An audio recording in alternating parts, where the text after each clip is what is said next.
Joining me on the line today, he is playing at the Iowa Speedway along with the band Kansas, apparently. This Saturday it is, and this is where I want to start the interview. Is it Rich or is it Richard? Either. Okay. Rich Williams from Kansas joining me right now. The reason I ask is you always, when you're getting ready to do an interview, you try and do some research and, that sort of thing. I went to your Wikipedia page and it had Rich at the top, and then every email leading up to this was Richard Wells. So it was like, Yeah. I actually wonder which one he goes by. My parents called me Richard, and so I usually go by that. I call myself Richard, and everybody else seems to call me Rich. So, is it one of those things to you? Because my wife is really stuck on that. When we were naming our kids, she didn't want a name that had different variations because her name's Stephanie. She goes, I hate when people call me, it's like, pick one, Stephanie or Steph. Yeah. Is that a big hang up to you? I don't care. I don't care at all. Hey, Rich. Hey, Richard. Either one's fine. All right. When you're getting ready to do this interview, did you ever think that this was where it was going to go for the first minute or so? No, I did not. All right. It's refreshing. It's something new. There you go. You know what? That's good to hear. Rich Williams joining me on the line right now. You're in the band Kansas. You've been in the band Kansas for a very long time. What's new with Kansas, Richard? A whole lot of stuff. We just finished the Leftover 40th anniversary tour, and then we've been doing the Point tour. We're taking a break from that through the summer. That's those type of shows are in a performing arts center type of thing. They're 2.5 hours long, and it requires it's not so much the casual Kansas fan, but hardcore Kansas fans. It's a lot of deep cuts and things like that. Okay. We'll get back into that in September. We'll start that again in September. We'll go up. That's going to continue into 2020. We are in the middle of this. We start recording, or we're taking the month of June off, and we're starting a new album, and we'll finish that up in probably August. Hopefully, we'll have it all recorded. We're looking for a spring release on that. We're pretty well booked through 2020, so wow, a lot of work. We're very, I'm busier than I've ever been. Obviously you want the work and that sort of thing, but once you get to a certain point, is it one of those, boy, would kind of just like to be on the couch this weekend? Like, is it that kind of good, or it's like you're busy but you don't want to be busy all the time? Well, we figured out a long time ago this has to remain fun and sane. This is a typical weekend. What we're doing this weekend is Memphis now, Owensboro. Yeah. Tomorrow night. Then I go home. Generally, we'll leave on a Thursday, come home on a Sunday. Okay, that's not. We'll leave on Thursday, so we wake up in the city where we're performing. It's very easy. So we have a home life, and we do that throughout the year.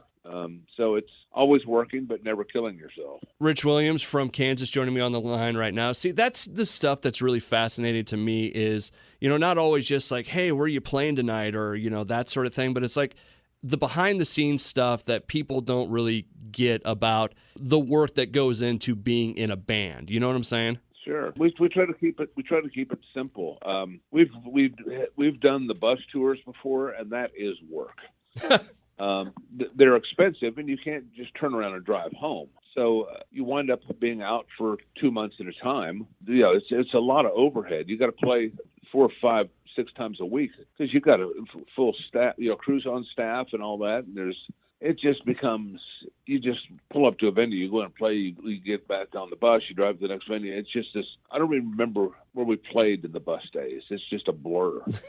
It's got to all kind of run together at some point, right? Not just, not because of anything, bad or anything like that. But I mean, when you get to a place, hey, you have to be here at this time. You have to, go in and do sound check at this time, and then you got to play at this time, and then it's off to the next place. It has to get repetitive, right? Oh, it does. And meanwhile, we're in trying to do a new record. We were going to release an album last year, but we were too busy to write it. So we made sure that this year we made sure that we were sticking to our weekend schedule, so there would be writing time during the week. All right, I got you. So it's not idle time. It's working on material. So we're busy. It's just we try to keep the performing down to pretty much twice a week. I get you. Well, you're playing at the Iowa Speedway coming up here. That should be a pretty raucous crowd over in Newton this weekend, as it's after a race. Do you guys do a lot of that kind of stuff? Probably done it about 5 or 6 times. Never done it after a race. before several races. Huh. So this is going to be a new experience for you. Yeah, familiar, but newish. All right.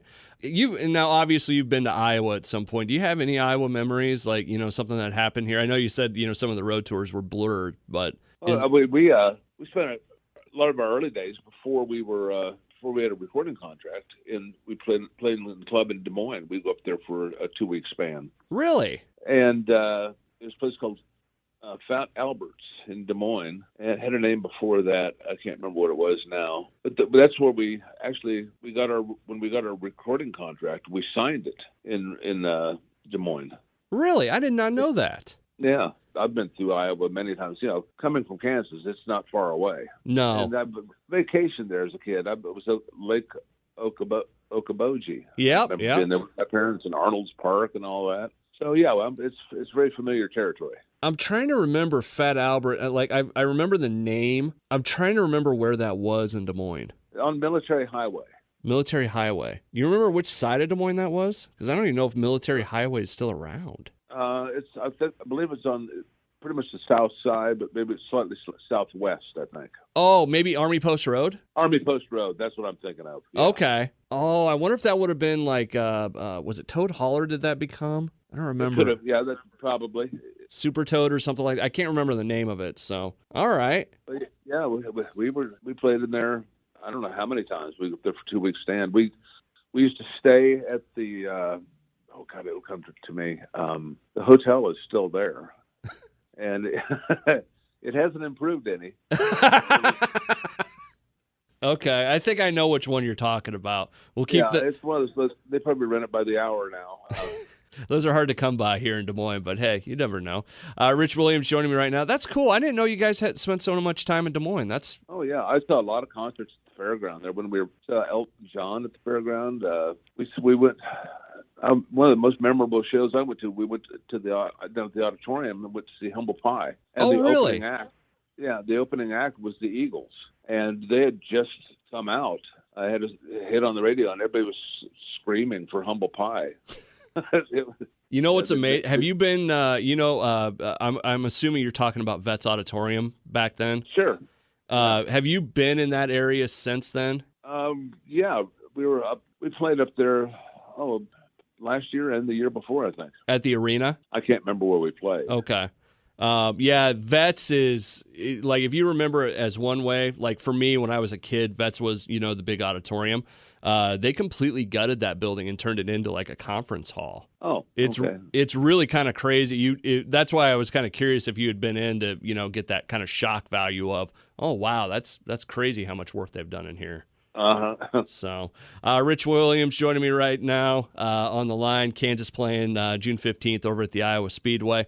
Listen, I usually try and do these final 5 questions with everybody, and they're just kind of goofy questions that kind of get to know you a little bit more. Are you up for answering them? Yeah, I've done these before, and they're never the same 5, so it's always fun. All right, let's do it then. So we started the interview with something completely new with your name stuff, and now it goes right down the road of just typical radio moron, right? All right, Rich, first question for you. What are you listening to right now? Right now I'm studying the new material because there's a lot of really hard stuff, and just trying to get prepared for when we start recording in a couple of weeks. Okay, so like... I'm buried in that. What's that? Oh, you're just buried in that? Okay. How about what are you watching right now? Is there a TV show or something you're stuck on that Rich gets home and Rich has to watch this show? I'm going to record everything, so that sits through commercials. But all the Chicago series, Chicago PD, Chicago Med, and the other one, Chicago Fire. Yeah, you and my wife would get along. Yeah, that's just me and my wife. At the end of the day, we just get in bed and watch those. But we're caught up. See, I call Chicago PD the main guy. I can't think of what his name is, but I just call him Grumbles because that's how he sounds to me all the time. So, Rich, Game of Thrones, just a lot of that kind of stuff. What did you think of Game of Thrones, the finale? We haven't seen this. We haven't watched this season yet. Oh, we're saving that. So I've heard a lot of people complaining that since it was new writers that wrote the last season, and they're not happy with it. But we got to see the end of it anyway. Yeah, watch. I'll tell you, watch it. I'm not going to say have your expectations up high, but watch it. Have you checked out Chernobyl? No. Watch it on HBO. Sure. We're always looking for something new to watch. It's by far the best thing I've watched in a while. Oh, cool. So it's a great miniseries. So very cool. Next one, for a guy like you that's been kind of around the world, done, played in front of, legitimately millions of people over the time and just been everywhere. Is there a bucket list item that's still out there for you that, it's like, man, I still want to go kiss the Blarney Stone or, skydive or whatever? Is there that bucket list item for you still? No, I've never really had that much of a bucket list anyway. I really don't have a lot to complain about. I've done a lot. And so I'm just grateful for all the things I've gotten to do already. Something I really want to do. There's really only one thing I ever wanted to do, and it just never quite had the time. I was wanting to get a piece of property and put a nice lake on it. Oh, okay. And put a house on it, and just have a little getaway out there. And I had a spot like that once back in Kansas, but I never got to complete it because I had wound up moving to Atlanta, got married, and had to sell the property. And that's I think the one thing I've always wanted to do is create my own little utopia like that, and just never got around to it. Awesome. You got 2 questions left. You still with me? Yeah. Rich William, have any pets? Yeah, we have 2 cats. We travel so much. Me and my wife had a basset hound, and that kind of restricted her travel. Yeah. Of course, we took it to a kennel that we vetted, and it was the dog actually loved being there more than with us. It was like going to camp, and the dog really loved it. But then when that dog passed, we were just kind of done. But my wife used to run a zoo, and she's very involved in animals, all things animals, and I knew it was a matter of time. Well, on a trip to see us, my daughter's in the Navy, lives in Norfolk, and her daughters live in Wake Forest, and so we're in Atlanta. She drove up and picked up her daughters and was on the way to pick up my daughter to go up into the Cape Cod area. And they saw 2 little kittens on the road in Virginia, and they finally got them out of this drain pipe. They were 6 weeks old. Oh, wow. Just saved them, man. And I didn't know. I saw it on Facebook is when I found out I had a cat. I've never had cats before, and believe me, free cats are not free. By the time you take them to the vet, get the shot, get them spayed, all of those things, those are 2 expensive cats, and they have their own room in our house. We got a 2-bedroom house. One of them is theirs. My wife, she got us cats when we moved in together, and they do kind of take over your world, don't they? Well, they weren't, since we got them so young. We bottle fed them. And I loved them right away. There's just a lot of fun. Yeah. But we had them in their own room so they wouldn't bother us at night until they got a little bit older. And we thought, well, okay, no, let's let them roam around the house. No. You leave the door open and they're sitting on your head while you're trying to sleep. And so they have a schedule. 10 o'clock, boom, they go to the room, we close the door, and they actually like the routine. Oh, okay. What are their names? Well, they were found on a Wednesday in Virginia. My daughter named them. It's named Wednesday in Virginia. Oh, that's cool. Now, do you find yourself talking to them more than you should? Of course. They're good company. I've had more conversations than with my cats than I should probably admit to in an interview, but it is what it is. All right, Rich, we got 1 question left, and this is the one where you're going to look at me cross-eyed, but do you believe in the paranormal, and have you ever had a ghost experience? What I do know is I will never know everything there is, and I'm okay with that. Okay. I don't need to find an answer to everything. I don't believe anybody that says they know everything. I'm open-minded enough to know that there's a lot of things about this world that I don't know and I never will. That being said, we've had some weird experiences. We were recording in Nashville, staying in a hotel down in Music Row, and everybody was talking about, the bartender, she was telling us that the hotel was haunted, and they called him Mr. G. Okay. And they thought it was some guy, a businessman, that had drowned in the pool. Okay, blah, blah, blah. And then the policeman that worked after hours, he was kind of the, guard at the bar and stuff. He was telling stories. All the people that worked there were telling stories. And it still sounded like just a lot of folklore. But they said, especially the third floor. Okay. So Kerry Livgren was in the band at the time. He got really, really sick, and we didn't come to the studio. And we went and knocked on the door, and he opened the door, and his room was just like an oven. It was just rancid, and he was so sick, and we had to get him out of there. And that was ground zero of this. Okay, that was just a little coincidental and weird. Okay. But I was on one far end of the hotel. The producer was on the opposite end. Across the other side of the hallway. And a lot of times I'd hear this banging and clanging. What is that? And it sounded like a maid was drunk going down the hallway, banging the cart, into the walls. Yeah, I know exactly what you're talking about. It's like 2 or 3 in the morning. And I thought, what the hell is going on? Finally, I got out of bed.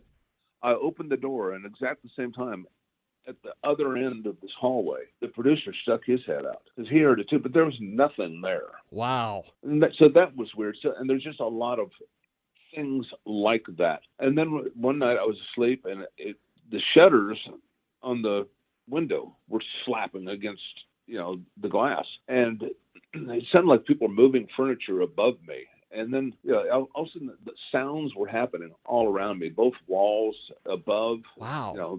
And the slapping going on. I thought, this must be one hell of a storm. I opened up the window, and there was nothing. There weren't any shutters. There wasn't. It was just a calm, again, about 3 a.m. And I just stood there listening to this sound coming from above, below, all around me, just going, what in the hell is going on? What hotel was this? It was down in Music Row in Nashville. It was a Days Inn, I think. Okay. 8-story building. There was Shoney's across the street from it. The building is still there. I've looked up to see if I could find any, but that was way before the internet. So yeah. I couldn't find any stories about it. One other time, this wasn't me, but this happened to Phil and Kerry. Both are very Christian men, And yeah. We were in Detroit. This was a long time ago. And we played in Detroit. I think we're going into Canada the next day. It doesn't matter where we're going, but this is in the days when we were sharing rooms, and Phil and Kerry shared a room. And so they're, almost asleep, and something was wrong. One of them turned the light on, and there was a little boy standing between the beds staring at them. Oh. And and then there was nobody there. They both saw this. They got in the car and drove to the next city. They're done. I'm out. Yeah. That's insane. Those are unexplainable things to me. So what was it? I don't know. Wow. Rich, those are an amazing couple stories. That's awesome. I know the mind can play some pretty serious tricks, and I've seen magic before. Yeah. Done right in front of me. That would if it was Salem, the guy would have been burned at the stake. Yeah. But it's just a magic trick, and so David Copperfield can do some things that seem mystical. They're just tricks. They're not. It's not really magical. It's not paranormal. Yeah. That being said, I can't explain these things. I think there's people out there that there's kind of a couple ways they get into it. One, they're just interested in it. Or two, they have something happen that they can't explain. And then that's how they kind of start reading about it.